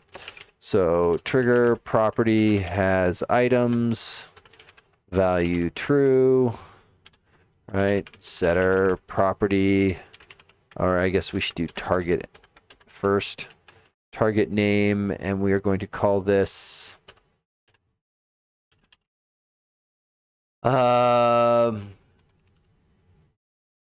the other one was called subtext.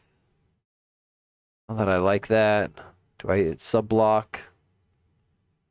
I don't like it, but I'll copy it for consistency. Not sure I like it. Let's see. Target name, subblock. Let's go with property, visibility, value, visible. Yep, something of that nature. Okay, that gets me to there. Subblock is not recognized. Well, I guess that's because I didn't finish typing it. Okay. That will go there. That should now show the button. Let's confirm that much at least. Because our demo clearly has has items in there. Menus and toolbars. Edit. Okay, well the button shows up. Good. The ripple effect is spanning way too much, and I am curious as to why. Because he is not spanning the grid columns. I think if I just do clip to bounds true, that will lock him in to his side of the fence. This guy here, I want to do a static resource to material design flat button to make that a little more obvious. And then I don't want that much of a margin. I think we can kind of flatten this up, but probably something like, I don't know, 8.4.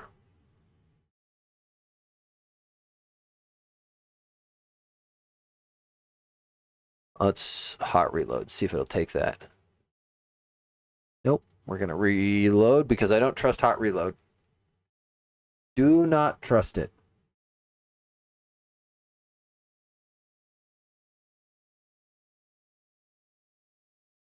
Okay, and I just realized my demo app actually has a command line argument for automatically opening to a page. Oh, that's not a good sign.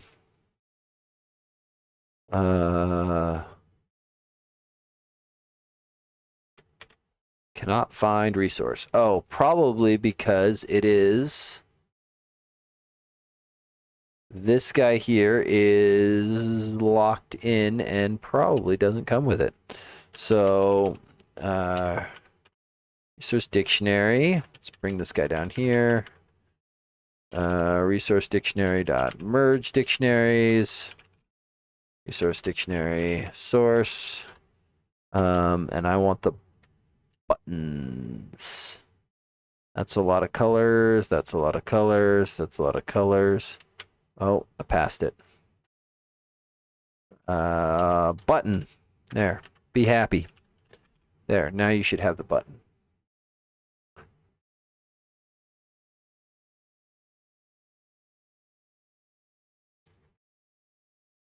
wonder when I dock this. Let's see. Because I'm getting a little annoyed at typing this. Okay, so that's better. I think I'm going to make that an 8.8. Or actually even bigger than an 8.4. Let's go 16 on the horizontal. See what that does. That's better. 16 looks nicer. Okay. 16, and now I just got to figure out why the heck. Actually, we're going to put just a hair margin on it too, on the edges, just so that there's a small space between it and the separator. I'll reload that beast. That way, when you're hovering on there, otherwise the highlight, without that space, the highlight, in my opinion, just makes the separator disappear. Get rid of that, and then we just want to bring this together so it's not so wide. I don't know why it's going so wide, but I have a suspicion one of these things has like a column span or something set on it. I don't see it.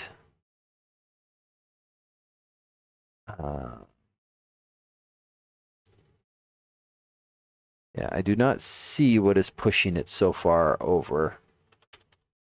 But there is absolutely something doing it. So we will find it. Hey Snoop, come here. I need you. You here. You here. Stay. Good boy. Okay, so I wonder, can I set stays open on the menu? Let's see, part pop-up. Do you have a stays open? Do you expose that? I think you do. It's disappointing. Okay. So the question is, what is occupying? Like, why is my ripple so big?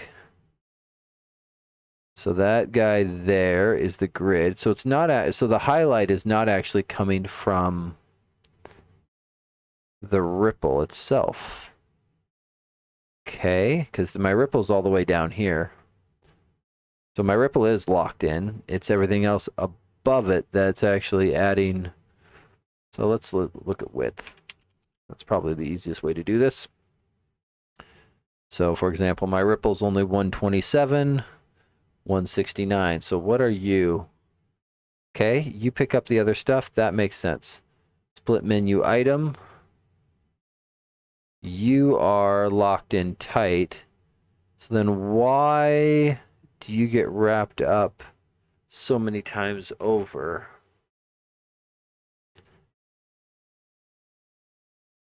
Because the menu item itself here, let's look at header.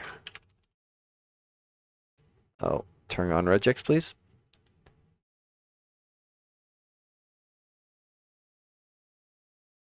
Oh, so this thing is being double That's... This thing is putting itself inside of itself. Which is why I see ripple all the way down. This is because we probably have left off these little bits. And these little bits are important. And I think there's one more that I don't see here that would be the default content property.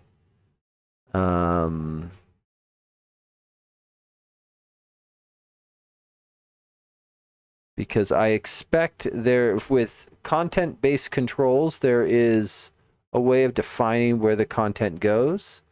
I'm willing to bet when I copied and pasted, I picked up a side of my ripple. There is almost assuredly a content host in here. Like this guy here is probably not doing me favors right now. And is probably being seen as a... There we go. Content presenter header. Yeah, let's try that one more time. I'm willing to bet that extra content presenter where I just removed the property that was bound back to icon was then being treated as the entire content source and then causing it to add double. Okay, well, that's still wide, but let's take a look at it and snoop. You go here, you go here, target, target. Okay, so are we still doubled up? Split menu item. I don't think I am anymore because I don't see the second split menu item. There's the paste there. And then he is contained inside of this one, which should be...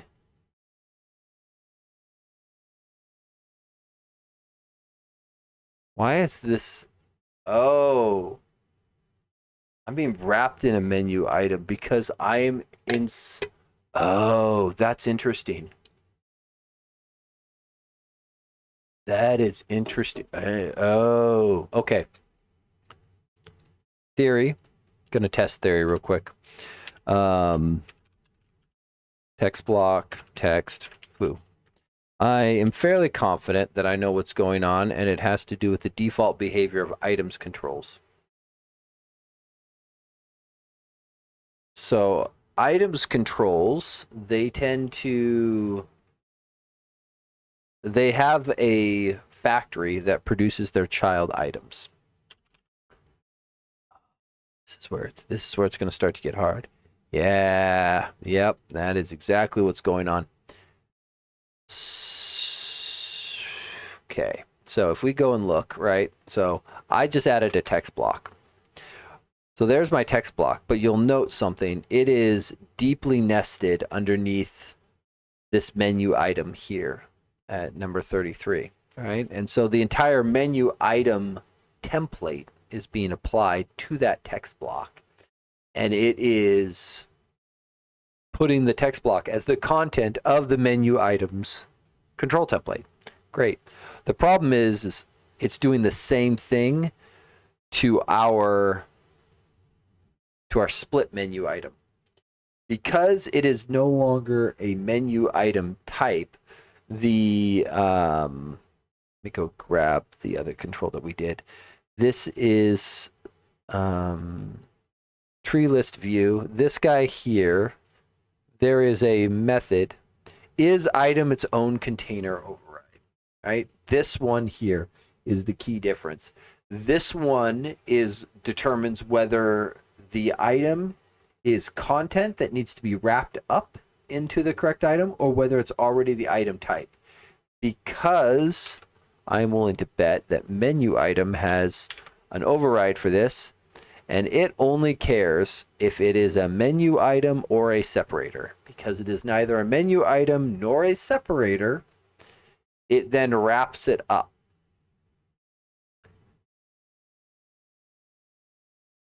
That's dumb. That is dumb. And if I derive from menu item, I pick up the behavior of menu item. Or I have to go a step further because it's this menu item here, this edit one, that's actually biting me for this. Because it's his call to this is item its own container override. That's determining that this is not a menu item, and therefore it needs to be wrapped in a menu item. Same with this text block. Now with the text block, it makes perfect sense, right? That's obviously not a menu item. We should, of course, wrap it up.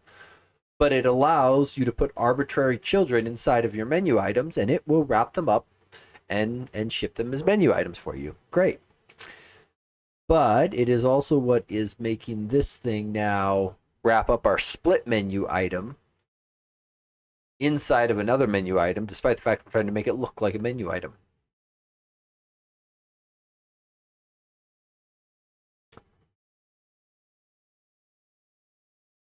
Which would mean that I would have to pull this up one level higher if I wanted to do this.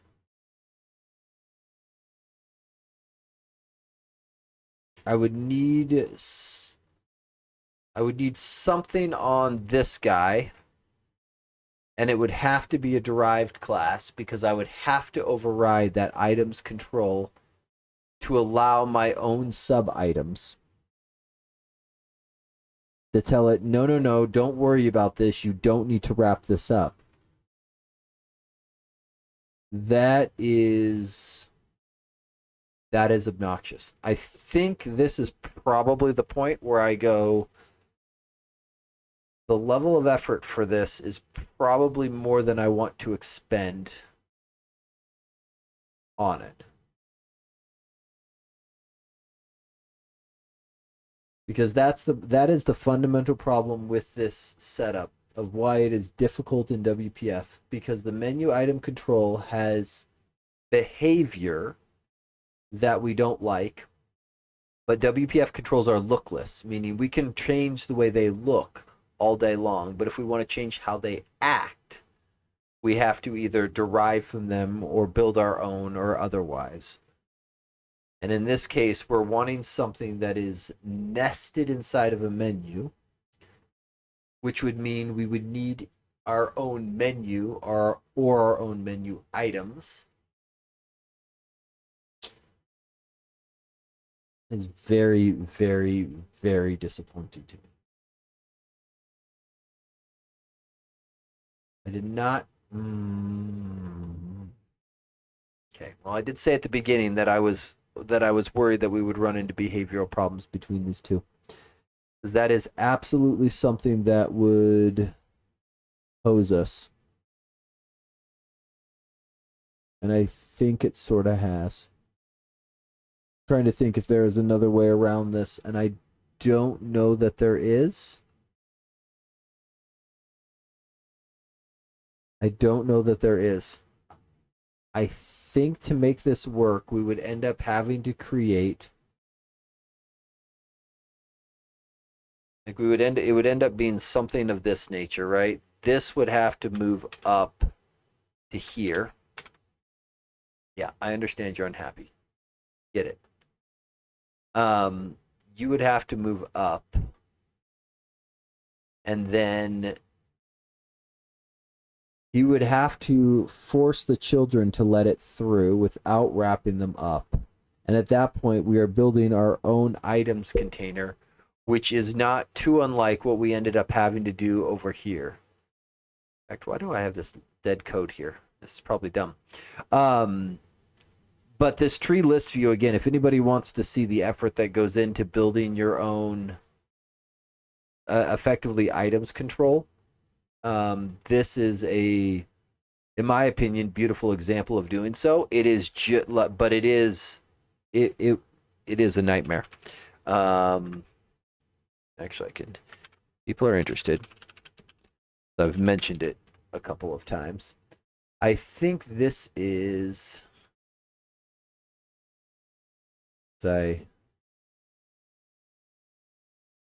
Yeah, if anybody wants to see, there's the videos to watch.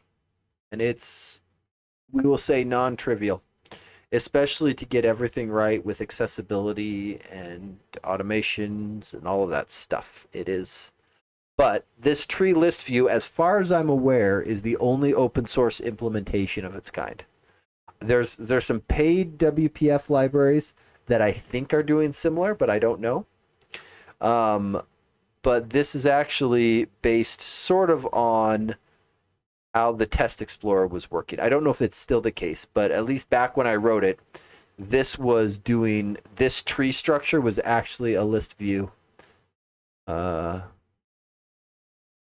has rhythm split menu. Oh, that's interesting.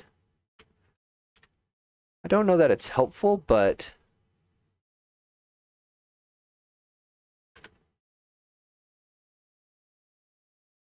it's worth a gander at least. Let's see here. So I think this one is restricted down to where it can be used. But you are right that this would be a potential. I think you end up having to only use it inside of a... Oh, interesting.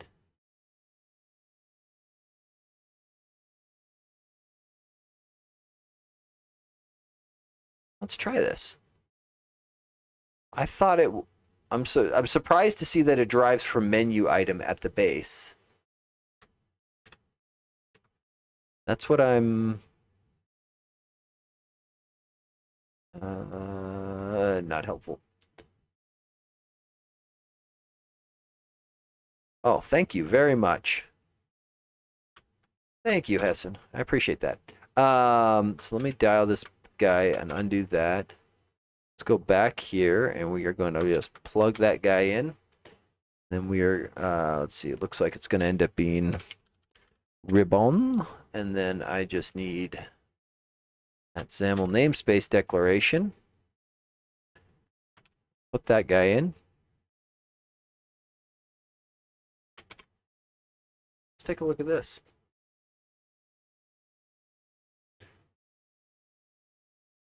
Because I was aware of the ribbon controls that got released, but I had not considered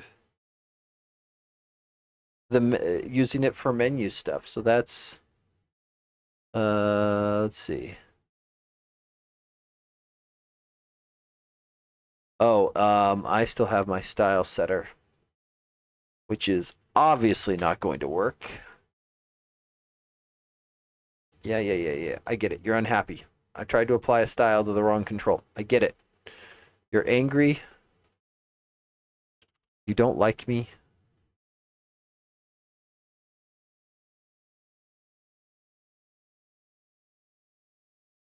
Wow, that is... Well, it definitely doesn't completely play nice with my material design library. But... yeah, it does have the behavior of... it expands on hover. So I am curious, does it... because it explicitly says on here that it's handling mouse events differently. Let's see, is this the one that... no, it's this one that shows the hierarchy. Where is their mouse handler? I am curious what you are doing differently. Must be in the base class.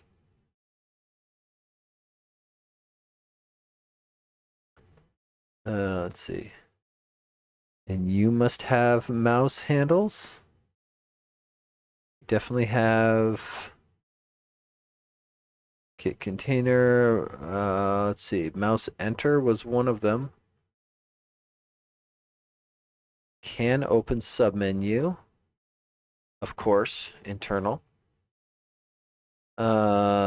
Set timer to open submenu. That's kind of obnoxious. That is not an injection point. So that's the mouse enter one with this is very interesting, though it would lend itself slightly better to the mouse opening.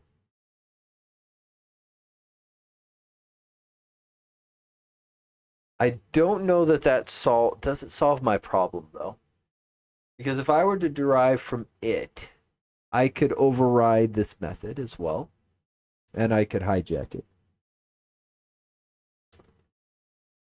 In my implementation, if I derive from menu item, I can hijack the events to keep them from going through.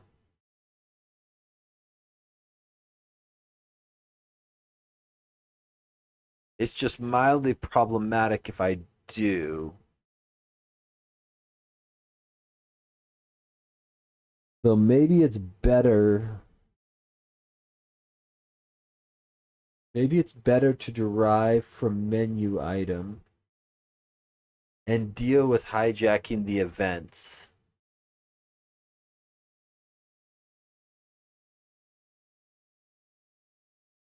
Because what's the limitation if I derive from menu item?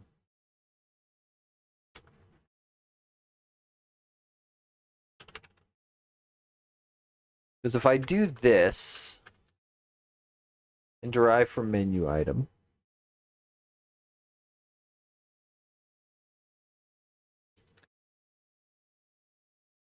I can override the two problematic events, but that prevents mouse events from reaching my controls.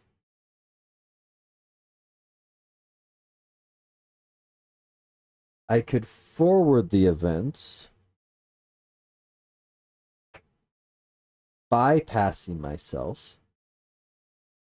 That's an option. Kind of a sucky option. So that would end up meaning, right, is we explicitly don't call base, and instead we do something like this dot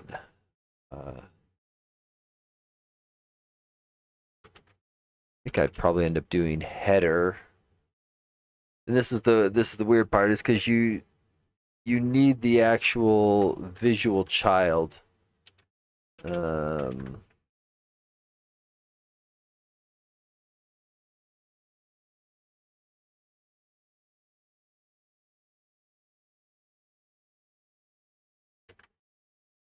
Did you not have? Guess we could just grab the logical children, right, and do something.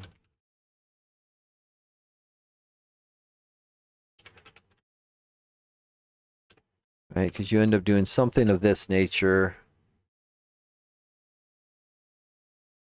Let's see, of type framework element. Reference, I don't know that this is a good idea. What are you squawking about? What do you not like here? Wait, logical children doesn't have a... What is it? Oh, it's an enumerator, not an enumerable. Oh, wow. Okay. So pretend like that works, but then the implementation would end up being something like child raise event, and then we would end up passing the event we would then end up forwarding the mouse move event down to our children, but bypassing ourselves, effectively skipping our own handling of on mouse move and just kind of leapfrogging over ourselves so that the code in the base menu item doesn't get invoked ever, which is not great. Like, it's a workaround that could be done, but yuck. It does almost feel like it's better if you build out your own. Is there another option? In all cases, we still end up with wanting to change that behavior.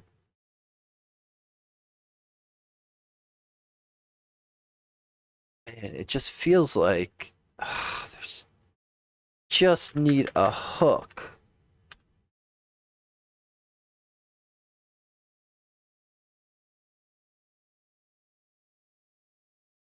You know, the other thing we could do, it's real ugly.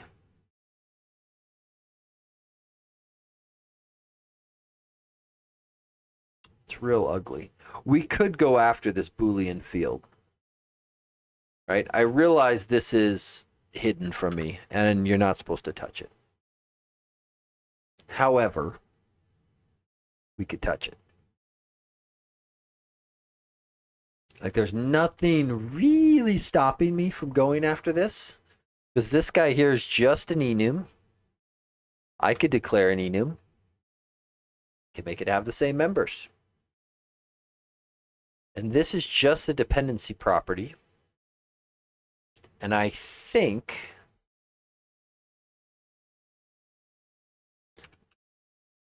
on the, so if we look at dependency object itself,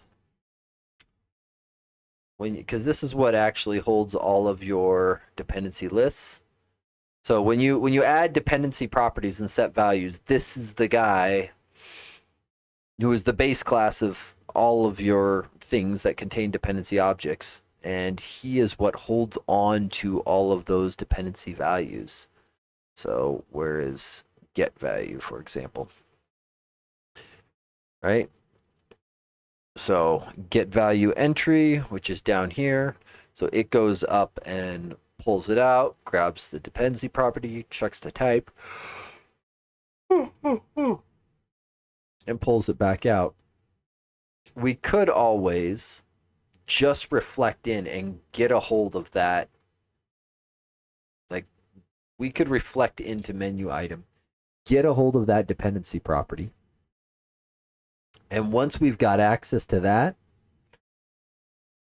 we could then use it to set that Boolean field and effectively dodge most of the events. Okay, so if we were to do that, hypothetically, all right, so we're gonna go back to here, right? So if I were to do that, I'm going here, and I'm grabbing, I need the dependency property for that Boolean field. Dependency property, Boolean field, storage property. That's the guy. And the key part, private static field, right? That's what those are the key details, right? So type of menu item, all right? Get field. We are going to give it that name, and then because we need to touch something that's not ours, we got to give it some binding flags to tell it what exactly we are after. We are after non-public, very much non-public binding flags. We are after something that is static, and then we are after binding flags. We are after fields.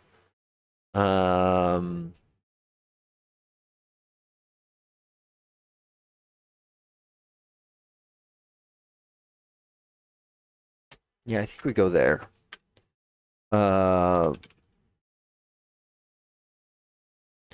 Right, and then we come down here and we do something like and oh, this is actually in the wrong place, isn't it?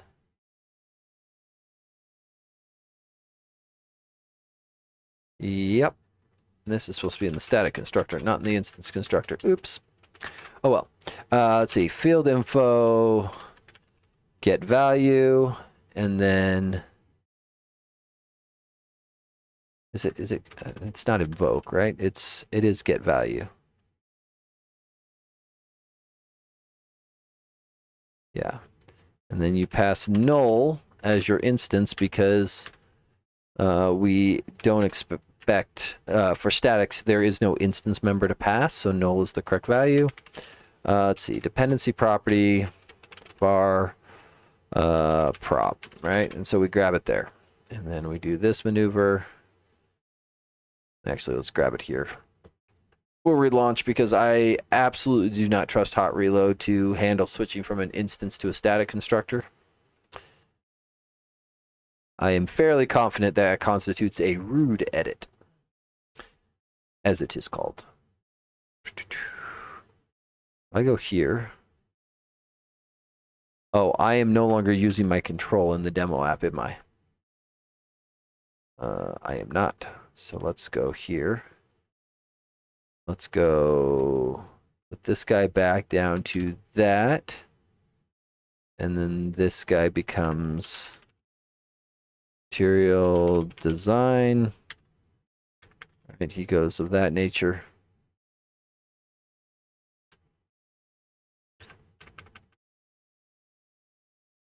That, I believe. And then I just messed that up. Okay. Because we could absolutely do this. I don't know that I like this much better, but it would be a workaround. Let's see, let's make sure we find the field info. We found a thing. We got it. So now we could go as far as to just set that.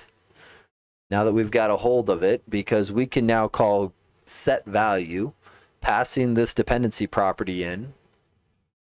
And from there, we could declare our own Boolean.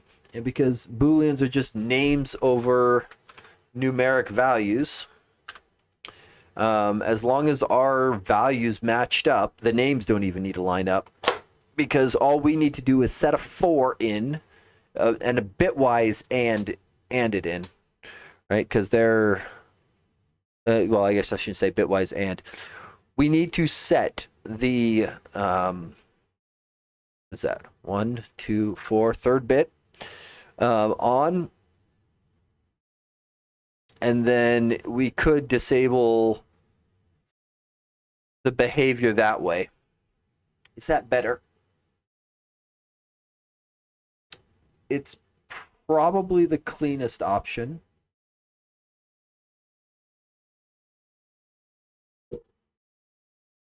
I mean, I hate reflection, but the odds of this changing are low. And it would give us the control that we need to make menu item behave, and then we don't have to do any weird stuff around other things, and then this would sit in there appropriately.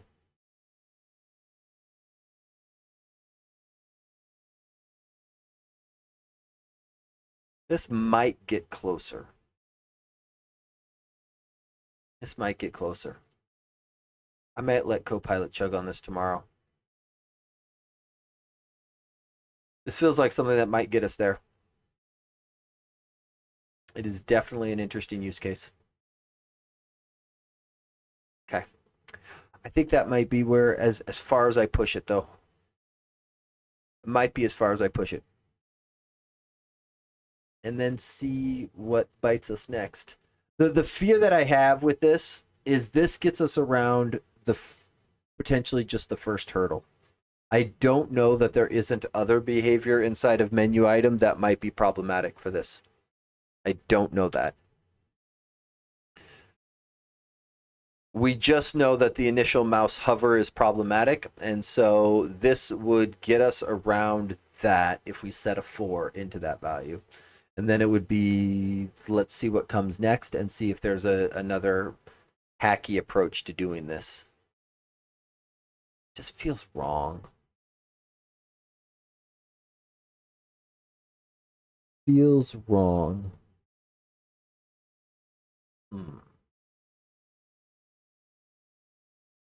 Wonder if there's another option.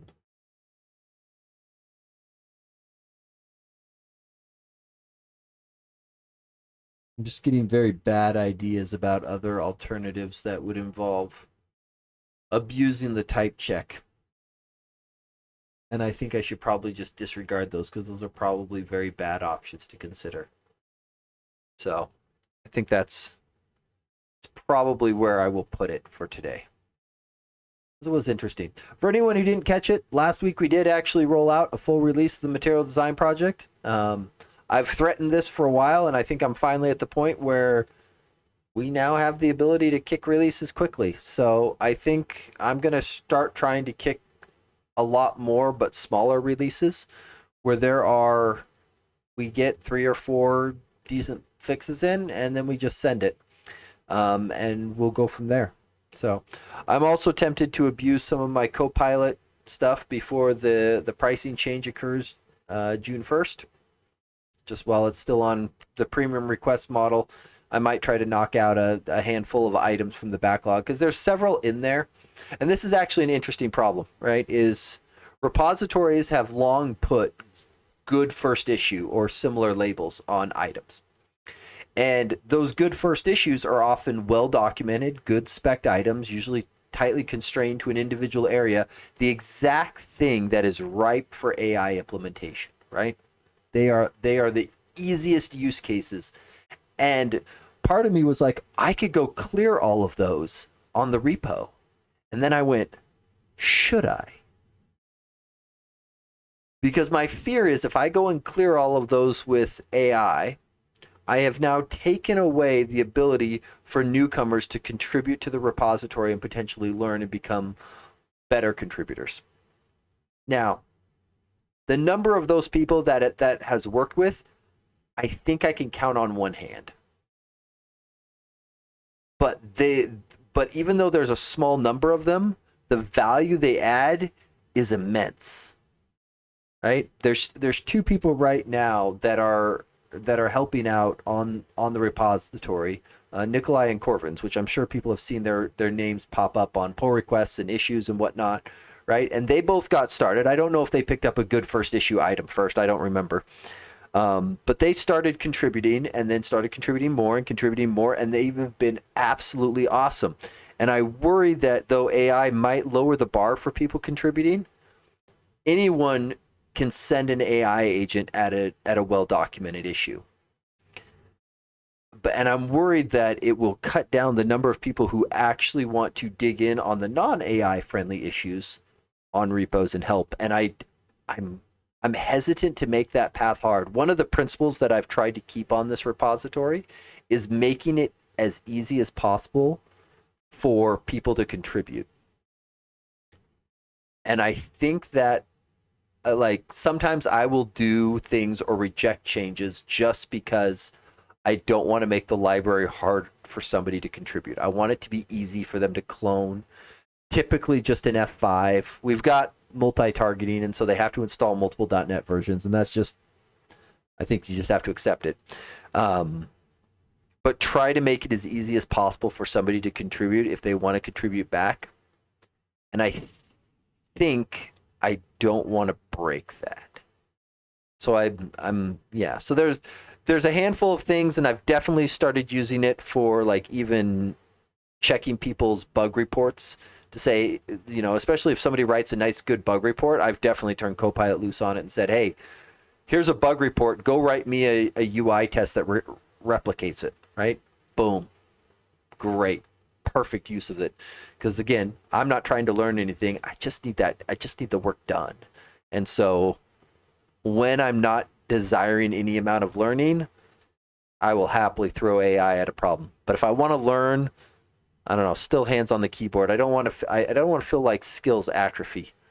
Because I've already noticed that in some areas that it's like, oh, man, younger me was a lot smarter. Am I getting old or am I getting lazy? Or both? Well, not mutually exclusive. So, things to think on. Okay. Well, everyone, thank you for coming and hanging out. For anyone who wasn't here at the beginning, I'll throw out the same apology I did then. Is the video that I had teased last week that I said was coming today has been slightly delayed due to I have to wait for a public announcement before I can release my video that goes along with it. So I am anxiously awaiting a green light, and once I get that, my video will go out. Follow the YouTubes. You'll see it go there. It's going to be underneath my interviews playlist that's out there. So I think it was a great one, and I'm very much looking forward to it, and I'm excited that I will have a cool one to release on the same day that an announcement is made. That's kind of fun. So Like the last time I did that was Mads Christensen with the VS 2026 stuff. So it's like, hey, it's kind of cool to be able to interview people about the thing that they're about to launch. I just need the people to launch already. So again, once I get the green light, it'll be good to go. And with that, I think I will tell everybody happy coding. See everyone next time.